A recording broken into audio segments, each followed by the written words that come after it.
Assalamu alaikum wa rahmatullahi wa barakatuh. La dernière fois, on avait fait tafsir surat al-Fatiha. Aujourd'hui, Inch'Allah, nous allons faire surat al-Nas. Donc, subhanallah, si on prend al-Fatiha, c'est la première surat dans le Mashaf, et al-Nas, c'est la dernière surat dans le Mashaf. Donc, si on veut méditer un petit peu sur ces deux sourates, on voit qu'elles sont vraiment liées. Donc, surat al-Fatiha, on dit Iyyaka na'budu wa iyyaka nasta'in. Donc, on adore qu'à toi et on demande secours qu'à toi. Donc, on a dit que c'est un dialogue entre Allah subhanahu wa ta'ala et nous. Donc, Allah subhanahu wa ta'ala, quand on demande, il dit et vous avez ce que vous avez demandé. Au milieu du Coran, il y a un verset où Allah subhanahu wa ta'ala il dit Ma khalaqtul jinna wal insa illa liya'budun. Et je n'ai créé les djinns et les hommes que pour qu'ils m'adorent. Là maintenant, tu comprends la principale mission pourquoi tu es en vie. Allah subhanahu wa ta'ala nous a créés pour l'adorer. Bien sûr, on n'oublie pas de bien vivre dans cette dunya, mais la principale qu'il ne faut pas l'oublier, qui est toujours la priorité, c'est l'adoration d'Allah subhanahu wa ta'ala. Donc, je reviens sur les deux sourates. Al-Fatiha, Iyyaka na'budu wa iyyaka nasta'in. Donc, on t'adore qu'à toi. Mais pour bien adorer Allah subhanahu wa ta'ala, on a besoin d'Allah. Et Allah subhanahu wa ta'ala, il nous apprend comment qu'on puisse l'adorer dans les bonnes conditions. Et là, tout ça, ça vient sur Surat al-Nas qu'on va expliquer tout de suite. Donc, Surat al-Nas, elle est descendue avec Surat al-Falaq à l'occasion de l'ensorcellement du prophète Mohammed sallallahu alayhi wa sallam. Donc, il a été ensorcelé par un homme hypocrite qui était allié à des juifs qui s'appelle Labid ibn al-Asam. On parlera, Inch'Allah, sur les détails quand on aborde, Inch'Allah, Surat al-Falaq. Donc, ces deux sourates, quand elles sont descendues, le prophète Mohammed sallallahu alayhi wa sallam, il était tellement étonné et tellement...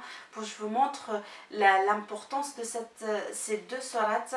Le prophète Mohammed sallallahu alayhi wa sallam, il a dit à Uqba ibn Amir ألم تر آيات أنزلت هذه الليلة لم ير مثلهن قط قل أعوذ برب الفلق وقل أعوذ برب الناس.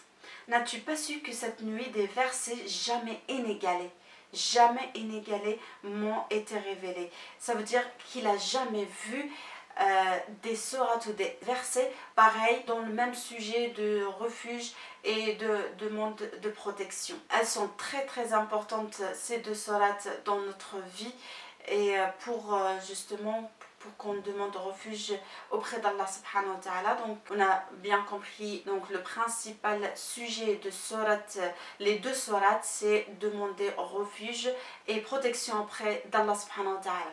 Maintenant, Surat al-Falaq, on demande refuge contre le mal qui nuit par exemple notre santé, nos enfants, notre richesse, tout ce qui est à rapport avec notre dunya.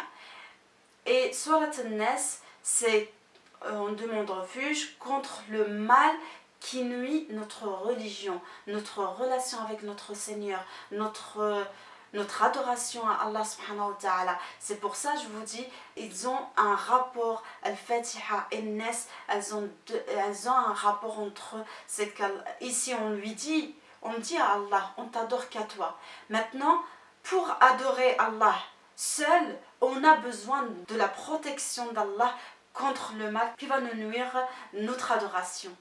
Donc, subhanallah, donc vous voyez, les deux sourates, c'est de l'adoration, et après comment qu'on puisse adorer, qu'on puisse bien adorer Allah subhanahu wa ta'ala, et le reste, le milieu, c'est les détails. L'ange Gabriel, il est descendu au prophète Mohammed sallallahu alayhi wa sallam, il lui dit dis, je demande refuge ou mon refuge auprès du maître de l'homme, au Seigneur de l'homme. Si on veut donner un exemple humain, enfin avec les humains, le maître, c'est par exemple, le maître à la maison, par exemple, c'est le papa. Le maître, il assure par exemple tout ce qui est manger, habit, la maison, la sécurité, il protège ses enfants et sa femme. Donc ça, c'est le maître. Et si tu as un problème, par exemple, avec un membre de la famille, par exemple, de ce maître-là, ce papa, et ben, tu vas voir le papa. C'est lui qui va plutôt régler ses problèmes parce qu'il a quand même une certaine autorité vers ses enfants. Ou alors, par exemple, un maître d'un chien, par exemple, akramakumullah, si un chien qui vient, qui aboie et tu as l'impression qu'il veut t'attaquer, bah, tu appelles qui? Tu appelles le maître. Tu vas pas y aller vers le chien, mais tu vas plutôt appeler le maître pour que le maître puisse appeler son chien et qu'il s'arrête de t'embêter. Et lillahi al-matal a'la, c'est le maître des hommes. Ensuite, il ne s'est pas arrêté à Allah, subhanallah. On va passer à Malik al-Nas, un roi. Donc là, déjà, on a élargi un petit peu la zone de personnes ou d'autorité. Par exemple, un papa, c'est juste sa maison ou un patron juste son entreprise, mais le Malik, le roi, il a tout le pays. Déjà, il a une autorité ou un contrôle un petit peu sur tout le pays. Pour aller se plaindre chez le roi, c'est que même les juges, ils t'ont pas donné tes droits. Alors ça, le Malik, il a juste sa royaume, c'est juste un pays. Mais le roi des des hommes, c'est Allah subhanahu wa ta'ala. Donc Allah, c'est encore le roi des rois. Ensuite, il s'est aussi pas arrêté à ça et il nous a dit aussi Ilah Nas. Donc Ilah Nas, c'est encore plus grand encore que le roi. Donc c'est lui qu'on adore, donc c'est lui qui mérite d'adoration. Alors je te donne un exemple. Par exemple, tu travailles dans une entreprise et tu as eu un souci ou un conflit avec un employé. Et cet employé, cette personne, c'est le fils du patron. Et puis le patron, c'est le roi du pays. Et puis, par exemple, imaginons, hein, c'est pas vrai, mais juste un exemple pour que tu puisses comprendre un petit peu c'est quoi tout ça, Rabbin Nas, Malikin Nas, Ilahin Nas.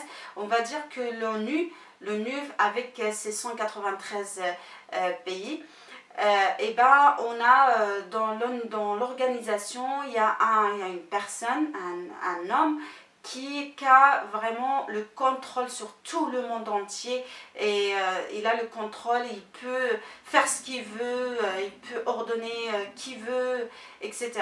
Donc là, bah, du coup, cette personne, c'est aussi le chef de l'ONU. Donc tu vas voir la personne, tu vas lui dire je viens vous plaindre autant que père de cette personne. D'accord.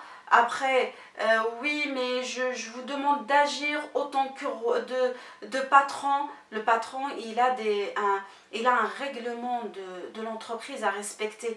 Donc là, il a plus de responsabilités. Après, si tu lui dis encore, mais je vous demande d'agir autant que roi, là, c'est le problème, il est grand. Tu vois ce que je veux dire? Le problème, vraiment, il est grand. Après, tu lui dis, mais je vous demande d'agir aussi autant que chef de l'ONU. Plus tu demandes, plus tu augmentes les responsabilités, plus le problème, il va te dire, si c'est un tout petit souci, il va te dire, mais t'as pas besoin de me dire tout ça. Tu viens me dire, ton fils, voilà ce qu'il a fait, c'est tout. Mais là, s'il voit que c'est un grand problème, il est obligé de te rendre tes droits. Donc c'est exactement la même chose avec Allah subhanahu wa ta'ala. Lillahi al-matal a'la. Allah, il t'a dit Rabbun nas, Malikin nas, Ilahin nas. Donc c'est quoi le problème qui est derrière? On demande protection et refuge contre quoi?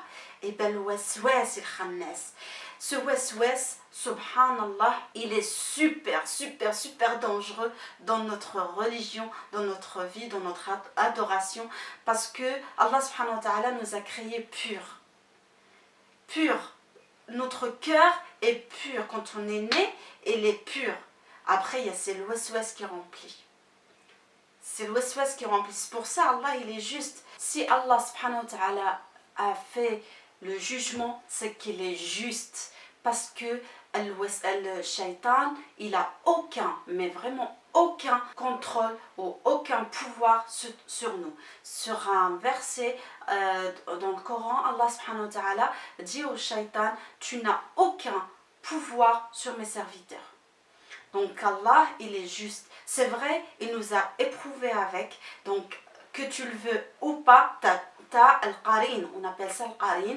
Peut-être tu ne le savais pas, tu le sais maintenant. Tu es obligé, chaque personne a al-qarin. Même le prophète Mohammed sallallahu alayhi wa sallam, il avait un qarin. Sauf que celui du prophète Mohammed sallallahu alayhi wa sallam, Allah il a guidé et il est devenu musulman. Tous les humains, que ce soit musulmans ou pas musulmans, il a son shaitan qui lui souffle les mauvaises idées ou les mauvaises pensées. Tu crois que c'est tes idées, mais non, c'est pas tes idées. C'est shaitan qui te souffle ces idées. Par contre, tu es libre de l'écouter ou pas. D'où il y a le jugement. Donc, ce waswas, le problème, c'est qu'il ne vient pas que de shaitan. Parce que shaitan, il est facile en fait. Il suffit juste de dire Allah, de prononcer le nom d'Allah, il part. Juste Allah, ou bien sûr il a 99 noms, où tu fais la prière, où tu fais les invocations, tu lis le Coran, etc. L'istighfar, etc.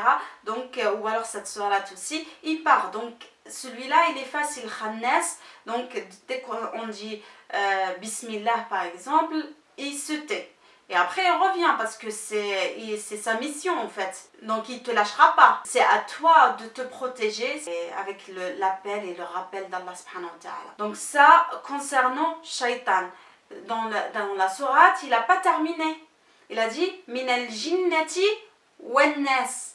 Donc le waswas, il vient de al-jinna wan-nas. Le jinna, c'est que le Shaitan qu'on ne voit pas, on ne le voit pas.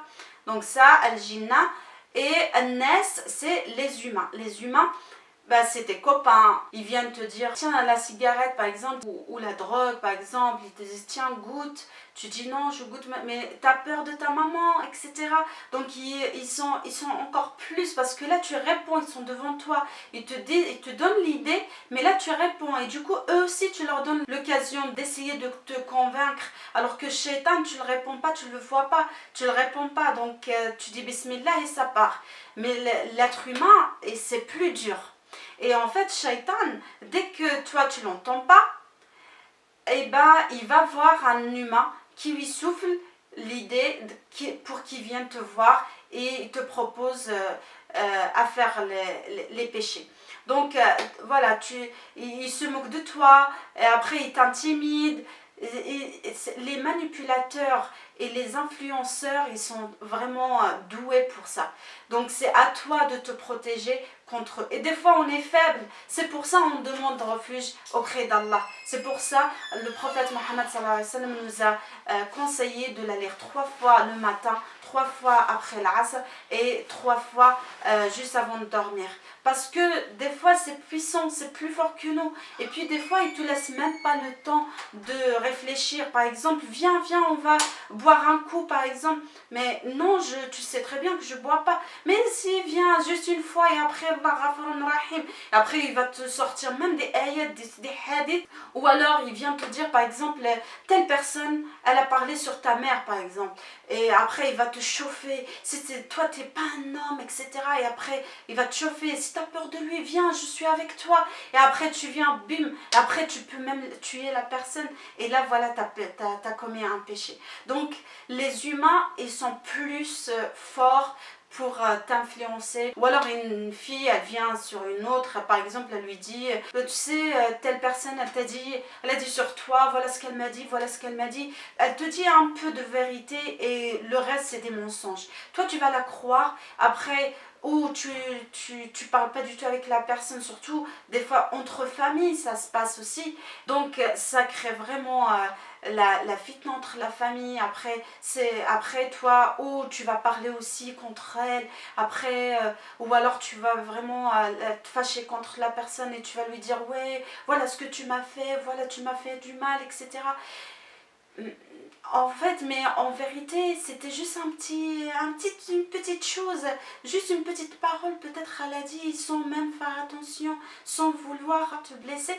Et la personne, elle l'a pris, elle l'a grossi et elle te l'a dit. Et après, voilà. Il y a des shaitans aussi de l'humain. Et même dans le Coran même, Allah subhanahu wa ta'ala, il dit shaitan min al-jinna wa min al-nas dans un autre verset.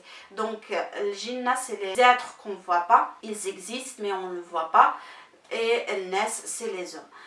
En plus, il waswas fi sudur. Heureusement, min rahmatillah subhanahu wa ta'ala. Mais après, c'est toi qui décides si ça va dans le cœur ou pas. Et si ça va dans le cœur, là c'est la catastrophe. Là ça y est, t'es rentré dans le péché. Tu vois, tout ce qui est tristesse, tout ce qui est peur, tout ce qui est haine, tout ce qui est jalousie, tout ça, ça vient du waswas. Donc si tu arrives à t'en débarrasser de tout ça, ton cœur il sera propre, il sera pur. Comment purifier son cœur?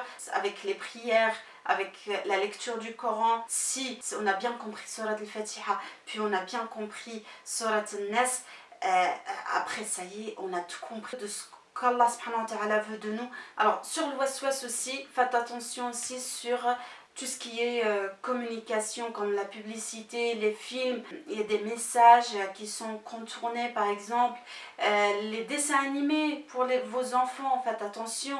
Il y a le waswas aussi dedans. Et des fois tu as l'impression qu'il est normal, mais il y a quelque chose derrière. Il y a vraiment un message qu'ils veulent transmettre à nos enfants et nous on ne se rend même pas compte. Donc faites attention, regardez les dessins animés avec vos enfants, essayez de comprendre qu'est-ce qu'ils veulent faire passer. Il y a quoi le message? C'est quoi comme message? Le dessin animé, il n'est pas là juste pour rien. Il y a un message. Donc faites attention à ce que vos enfants regardent, faites attention à vous, qu'est-ce que vous regardez sur la télé, les informations, faites attention. Tout ça, ça rentre dans le waswas. Tout ce qui peut t'influencer, c'est le waswas. Tout ce qui peut t'influencer. Maintenant, que ça soit, c'est pour ça Allah subhanahu wa ta'ala, il a dit shar, du mal de l'waswas. Tout ce qui peut t'influencer, bien ou pas bien. Maintenant, nous, ce qu'on veut, on demande refuge auprès d'Allah subhanahu wa ta'ala contre le mal de l'waswas. Donc, faites attention à ça aussi. Franchement, moi, quand j'ai commencé à méditer sur cette sourate, en fait, j'ai l'impression que j'ai gagné beaucoup d'années et j'ai gagné beaucoup de choses à travers cette sourate, parce que c'est comme si moi je te dis, tu veux rentrer au paradis, tiens la clé. Tu veux la porte du paradis, tiens la clé. Ben, la clé c'est quoi? La clé c'est Qul a'udhu bi rabbin nas, malikin nas, ilahin nas. Donc il faudra déjà que tu sois conscient qu'il y a un waswas qui peut arriver de le shaitan, de l'jinna qu'on ne voit pas, mais quand même ça ne les empêche pas de nous souffler dans la tête, ou enfin qui va directement dans la poitrine, et nas. Donc il faut faire attention. À chaque fois une personne elle te parle, tu fais attention. Qu'Allah subhanahu wa ta'ala nous préserve de l'waswas, de sharr al-waswas, du mal de l'waswas, nous aide et nous protège pour qu'on puisse accomplir nos adorations, Inch'Allah, dans les bonnes conditions. Je vous dis à la prochaine, Inch'Allah, ça sera Surat al-Falaq. Assalamu alaikum wa rahmatullahi wa barakatuh.